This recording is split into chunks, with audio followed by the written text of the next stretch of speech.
हाउ नमस्ते प्रणाम मैं हूं सब्सक्राइब ठीक है मैं हूं अर्चना तिवारी। आप लोग से रिक्वेस्ट है रिंकी शुक्ला के चैनल को ज्यादा से ज्यादा सपोर्ट करिए। प्यारा सा नाच गीत गाना है, सुन कैसे ले लगेगा ना भैया बाहरों बैठा निक बनवा ले छम छम बाजै मोर पायलिया छम छम बाजै मोर पायलिया छम छम बाजै मोर पायलिया पायल पहिर मैया में गईली पायल पहिर अंगने में गईली ससुरु मारई मोर नजरिया ससुरु मारई मोर नजरिया छम छम बाजै मोर पायलिया छम छम बाजै मोर पायलिया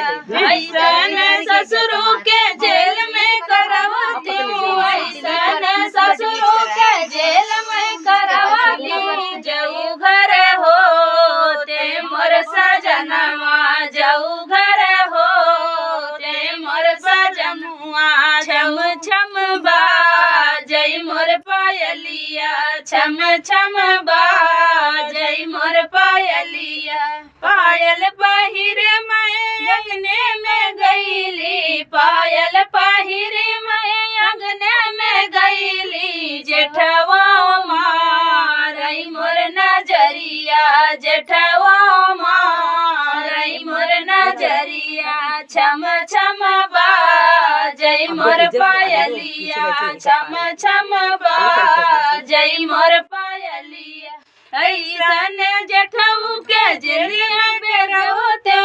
ऐसन जेठवा के जेलिया करवते जाऊ घर होते मोर सजनवा जाऊ घर होते मोर सजनवा छम छम बाजै मोर पायलिया छम छम बाजै मोर पायलिया पायल पहिरी मैं अंगने में गईली पायल पहिरी मैं अंगने में गईली देवरू मारई मोर नजरिया देवरू मारई मोर नजरिया छम छम बाजै मोर पायलिया छम छम बाजै मोर पायलिया ऐसन देवरू के जेलिया करवते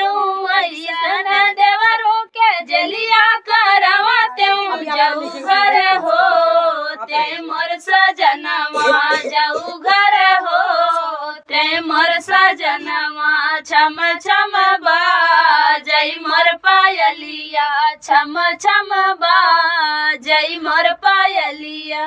तो फ्रेंड गीत कैसा लगा कमेंट बॉक्स बताना। फिर मिलते किसी नए गाने के साथ।